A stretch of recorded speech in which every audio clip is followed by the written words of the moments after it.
ہمارے الہدا کے پیارے ہر دل عزیز استاد حافظ شیر خان صاحب سے، اور وہ آئے اور ہم بچوں کو آپ کے اپنے خیالوں سے رہگزر کریں۔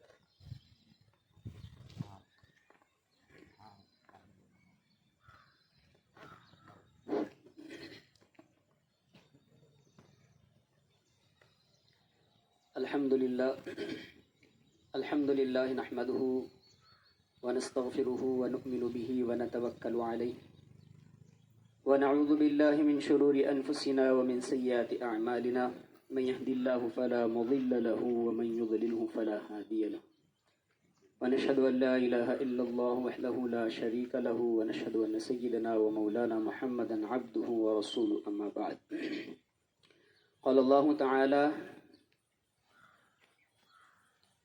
اقرأ باسم ربك الذي خلق رب اشرح لي صدري ويسر لي أمري واحلل عقدة من لساني يفقهوا قولي اللهم صل على سيدنا محمد وعلى آل سيدنا محمد وبارك وسلم۔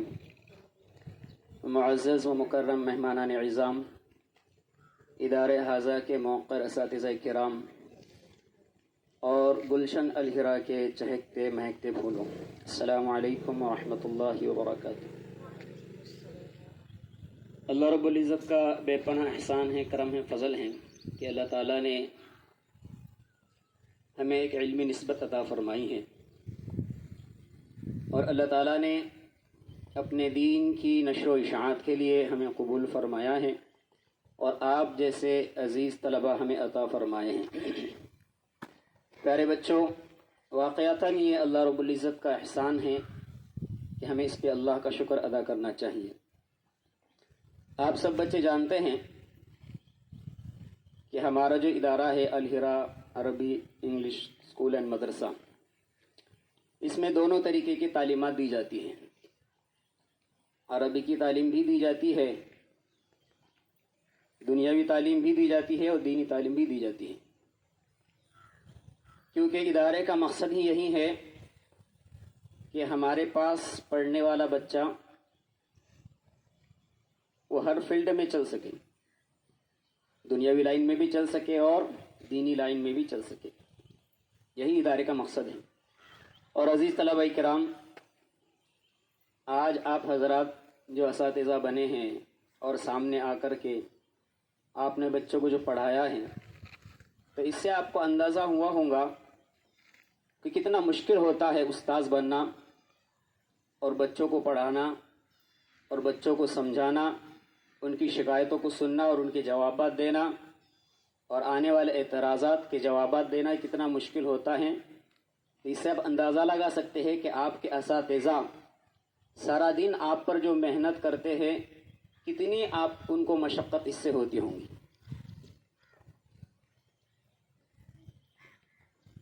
آپ کو اندازہ ہوا ہوگا یقیناً اس بات کا۔ عزیز طلبہ کرام، میں زیادہ بات تو نہیں کرتا، لیکن چند ایک باتیں کر کے بات ختم کروں گا کہ 4 باتیں جس طالب علم کے اندر ہوں گی، توجہ رکھیں، 4 باتیں جس طالب علم کے اندر ہوں گی، وہ طالب علم کسی بھی فیلڈ میں ناکام نہیں ہو سکتا۔ کتنی باتیں؟ نمبر 1 بات تصحیح نیت۔ نمبر 1 بات کیا ہے؟ بولو۔ تصحیح نیت کا مطلب ہے کہ ہماری نیت صحیح ہونی چاہیے کہ میں جو علم حاصل کر رہا ہوں، کر رہی ہوں، میری نیت کیا ہے، بڑا ہو کر کے میں نے کیا کرنا ہے، نیت کیا ہے میری۔ نمبر 2 نہج صحیح۔ نمبر 2 کیا ہے؟ نہج صحیح کا مطلب ہوتا ہے سیدھا راستہ۔ مثال کے طور پہ ایک آدمی کو احمد نگر جانا ہے اور اس نے ادھر کا راستہ لے لیا، پہنچے گا کبھی؟ ارے بولو۔ بہت سارے طلباء وہ ہوتے ہیں جو محنت تو کرتے ہیں، لیکن محنت کا جو رخ ہوتا ہے، نہج ہوتا ہے، وہ صحیح نہیں ہوتا، اس لیے وہ اپنے مقام پر پہنچ نہیں پاتے۔ نمبر 2 بات کیا ہے؟ بولو۔ نہج صحیح، کہ صحیح راستہ سلیکٹ کرنا ہے، صحیح راستے کا انتخاب کرنا ہے، اور صحیح راستہ آپ کو اپنا استاذ بتائے گا. کون بتائے گا؟ نیت ہم نے درست کر لی, صحیح راستہ بھی مل گیا. اب ہے جہد مسلسل.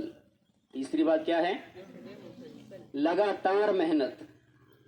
کیسی محنت؟ لگاتار, رکنا نہیں ہے کہ 4 دن محنت کرے پھر محنت کرنا چھوڑ دیے, یا کچھ دنوں کے لیے مدرسے میں حاضر ہوئے پھر 2-3 دن کی چھٹی لے لیے. ایسا نہیں, لگاتار یکسوئی کے ساتھ جہد مسلسل.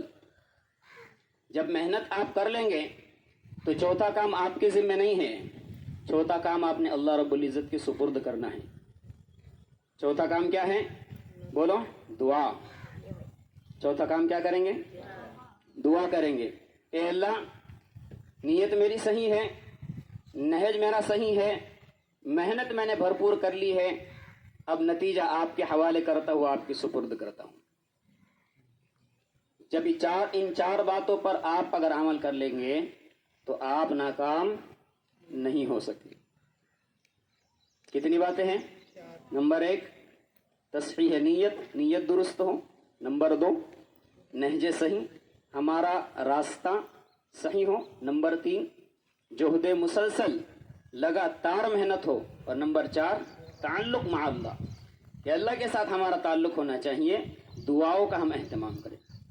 اور پیارے بچوں, علم اگر آ جائے, کیا آ جائے, اور اس کے ساتھ اگر عمل نہیں آئے تو یہ علم آپ کو کبھی بھی نفع نہیں دے سکتا. یاد رکھیے کہ آپ زبان سے پڑھے الصدق ینجی والکذب یہلک, کہ سچ نجات دلاتا ہے, جھوٹ ہلاک کرتا ہے, اور آپ اس زبان سے جھوٹ بول رہے ہیں. آپ نے سنا ہے کہ الغیبت اشد من الزنا, الغیبت اشد من القتل, کہ غیبت کرنا جھوٹ سے بڑا گناہ ہے, غیبت کرنا قتل سے بڑا گناہ ہے, غیبت کرنا زنا سے بھی بڑا جرم ہے. اس کے بعد بھی ہم غیبتیں کر رہے ہیں. آپ نے سنا ہے کہ الجنت تحت اقدام الامہات, کہ جنت کہاں ہے؟ بولیے زور سے, کہاں ہے جنت؟ اور گھر پہ جا کے ماں باپ کو ستا رہے ہیں. آپ نے پڑھا ہے کہ الوالد اوسط ابواب الجنہ, کہ باپ, بولو, جنت کے دروازوں میں سے بیچ کا دروازہ ہے, اور اسی ماں باپ اسی باپ کو ہم ستا رہے ہیں, ان سے ضد کر رہے ہیں. یہ ٹھیک بات ہے یا غلط بات ہے؟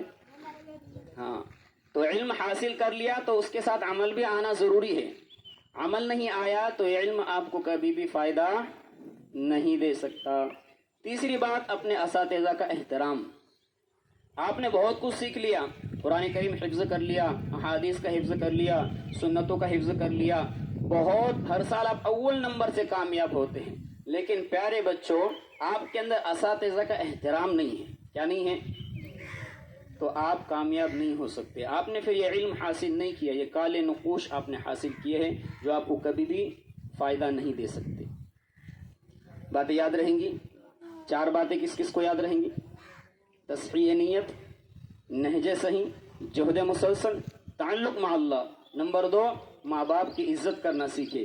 نمبر 3 اپنے اساتذہ کا اکرام کرنا سیکھے. اور جو بھی ہم پڑھائی کر رہے ہیں خوب دل لگا کر کے پڑھائی کریں, خوب دل لگا کر کے محنت کریں, کہ آپ کے والدین کو آپ سے بہت زیادہ امیدیں ہیں. آپ ان کی امیدوں پر کھرا اترنے والے بنے, ان کی امیدوں پر پانی پھیرنے والے نہ بنے. آپ کو نہیں پتا کہ آپ کے پیرنٹس, آپ کے والدین کس قدر محنت کے ساتھ اور مشقت کے ساتھ آپ کو پڑھا رہے ہیں. آپ کو نہیں پتا. وہ اپنی جذبات کو سلا دیتے ہیں, اپنی خواہشات کو قربان کر دیتے صرف آپ کے لیے, اور آپ کی فیسیں بھر رہے ہیں, آپ کو محنت سے پڑھا رہے ہیں. اگر آپ نے یہاں رہ کر کے پڑھائی نہیں کی اور انہیں پتہ چل گیا کہ جس بچے کو میں نے پڑھنے کے لیے بھیجا تھا وہ پڑھ نہیں رہا بلکہ پل رہا ہے, وہ پڑھ نہیں رہا بلکہ پل رہا ہے, تو وہ خون کے آنسو روئیں گے اور آپ کبھی کامیاب نہیں ہو سکیں گے. پھر ماں باپ کی دعائیں اور اساتذہ کی دعائیں اگر ساتھ ہوں گی تو آپ کامیاب ہوں گے, اور ماں باپ کی دعائیں اور اساتذہ کی دعائیں اگر ساتھ نہیں ہوں گی, آپ کتنا ہی کچھ حاصل کریں, کتنا ہی علم حاصل کر لیں, آپ کامیاب نہیں ہو سکتے. آخری بات کہہ کے بات ختم کروں گا. اپنے اساتذہ کے بارے میں ہمیشہ ہم اچھا گمان رکھیں. کیا رکھیں؟ بولیے, سب بولیے زور سے, اچھا گمان رکھیے. ان کے پیٹھ پیچھے ہم کبھی ان کی برائی نہ کریں, کبھی ان کی غیبت نہ کریں. ہم نے الحمدللہ 9 سال اپنے اساتذہ کے پاس پڑھے, لیکن کبھی ہم نے کسی بھی استاذ کے بارے میں 56 اساتذہ تھے ہمارے مدرسے میں, لیکن ہم نے کبھی بھی کسی استاذ کے بارے میں ان کی پیٹھ پیچھے برائی نہیں کی، کبھی کسی استاذ کی پیٹھ پیچھے غیبت نہیں کی، کسی استاذ کے بارے میں ہم نے برا بھلا نہیں کہا۔ کیوں؟ کیونکہ ہمارے استاذ ہیں، روحانی والدین ہیں، روحانی ماں باپ ہیں۔ آپ کو تو کیا سختی ہوتی ہے، ہمارے زمانے میں تو بہت زیادہ سختی تھی، ہم کو بہت زیادہ مار پڑتی تھی، لیکن ہم نے کبھی اف نہیں کیا استاذ کے سامنے۔ میں آپ سے بھی درخواست کروں گا کہ استاد جب سختی کرے، استاد جب تنبیہ کرے تو اس کو کڑوا گھونٹ کے پی جاؤ، آج صبر کرو، آج برداشت کرو، انشاءاللہ ایک دن اس کا نتیجہ، اس کا پھل اور اس کا ثمرہ آپ کو ملے گا انشاءاللہ۔ عمل کریں گے نا انشاءاللہ سبھی طلبہ؟ اللہ تعالیٰ مجھے بھی عمل کی توفیق عطا فرمائیں، آپ سب کو بھی عمل کی توفیق عطا فرمائیں۔ آمین وآخر دعوانا الحمدللہ رب العالمین۔